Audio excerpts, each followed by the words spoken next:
एक हिंदू महासभा का national spokes person यानी नेशनल लीडर एक गाय काटता है अपने साथियों के साथ मिलकर।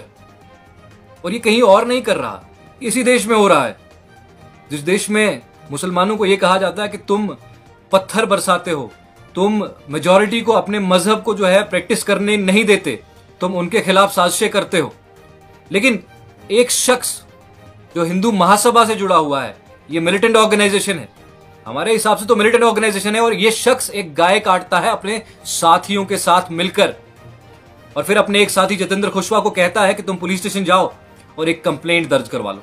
और दर्ज किसके खिलाफ करवानी है कंप्लेंट? मोहम्मद रिजवान, मोहम्मद शामनू और मोहम्मद नाकिम के खिलाफ कंप्लेंट दर्ज करवाओ कि इन लोगों ने गौकशी की है।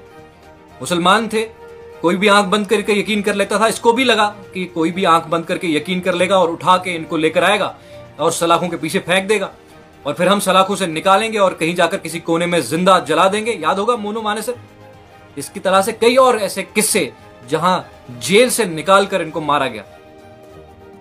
ये बेगुनाह थे, लेकिन ये मामला कैसे सामने आया ये हैरानकुन है। इस इलाके का पुलिस ऑफिसर जो जिम्मेदार था, इसने इन्वेस्टिगेट किया तो मालूम पड़ा कि ये गौकशी और इस गाय को काटा इस ही हिंदू महासभा के नेता जिसका नाम संजय जाट था। Sanjay Jat national spokes person है, आपको बता रहा हूं। हम क्या इससे सवाल करें कि तू किसी मस्जिद के ऊपर क्यों भगवा लगाता है?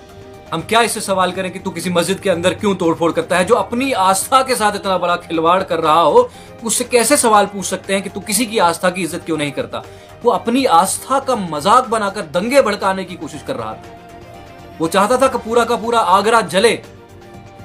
ये गौकशी, ये साजिश को अंजाम दिया मेहताब बाग में इन लोगों ने। और बाद में एफआईआर में जब इनका नाम दिया और जब फिर खुलासे हुए तो मालूम पड़ा कि एफआईआर फर्जी है और इनका कंप्लेंट फर्जी है। इन लोगों ने खुद, और ये किया कब, ये बहुत इंपॉर्टेंट है। रामनवमी आपको याद है, रामनवमी का जिस तरह से मजाक बनाया और जिस तरह से रामनवमी पे दंगे हुए और जिस तरह से ये कहा गया कि मुसलमान पत्थर बरसा रहा है, मुसलमान बौखलाया है, पागल हो गया है, अपना रोजा अफ्तारी छोड़ के भूखे फाके किसी जलसे पे गुजरते हुए जुलूस पे पत्थर बरसा रहा है। अरे तुम उसके घर में जाके घुस के उसको गाली दे रहे हो। तुमने जो जिस हदें पार की वो तो सोशल मीडिया पे नजर ही आ रहा है। नेशनल मीडिया इस पर प्रोपेगेंडा करता रहा, लेकिन मैं शुक्रगुजार हूं कि डिजिटल मीडिया ने इसको एक्सपोज किया। और ये जिस तरह से फर्जी राष्ट्रवादी लोग ये एक्सपोज होकर सामने आए, और ये बहुत बड़ा एक्सपोज है। और इस एक्सपोज के साथ मैं गुजारिश करूंगा देश की प्रोमिनेंट एजेंसीज से कि आप काइंडली खुदारा, आप जो है जितने पिछले ये मर्डर्स इन्होंने किए हैं ना, इनको फ्री हैंड मत दो, इनको इन्वेस्टिगेट करो। मुझे तो लगता है जितनी ये लिंचिंग्स हुई हैं, पहले तो लिंचिंग्स जस्टिफाइड नहीं है, लेकिन जिस मोटिव पे इन्होंने लिंचिंग की है वो मोटिव था ही नहीं। जिन लोगों को इन्होंने मारा है वो बिल्कुल बेकसूर थे, उनका गौकशी के साथ या गौ तस्करी के साथ लेना देना नहीं था। लेकिन इन्हीं तरह की साजिशों को अंजाम दिया गया। इन साजिशों के तहत कई मासूमों की जान ली गई, कई मासूमों का कत्ल किया गया, और यह बिल्कुल काबिल कबूल नहीं है। इस बार ये एक्सपोज अपने आप में वो कहानी बयान करता है जो लोग ये कहते हैं कि मुसलमान जो है वो दंगाई है और उस दंगाई को उल्टा लटकाना चाहते हैं वो। अब भी इन दंगाइयों को उल्टा लटका लो ना, लटकाओ, हम भी माने कि तुम दंगाइयों को सही मायने में उल्टा लटका रहे। तुम दंगाइयों को उल्टा नहीं लटका रहे, तुम विशेष तबके को उल्टा लटकाने की कोशिश कर रहे हो।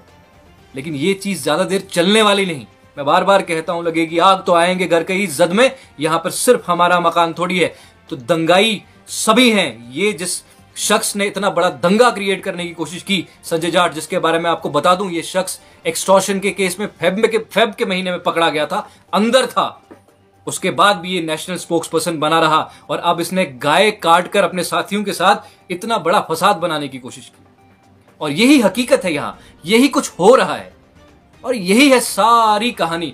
यही तरह से कहानियां बुनी जा रही है, इसी तरह से गाय को काट कर कहीं फेंका जा रहा है, कभी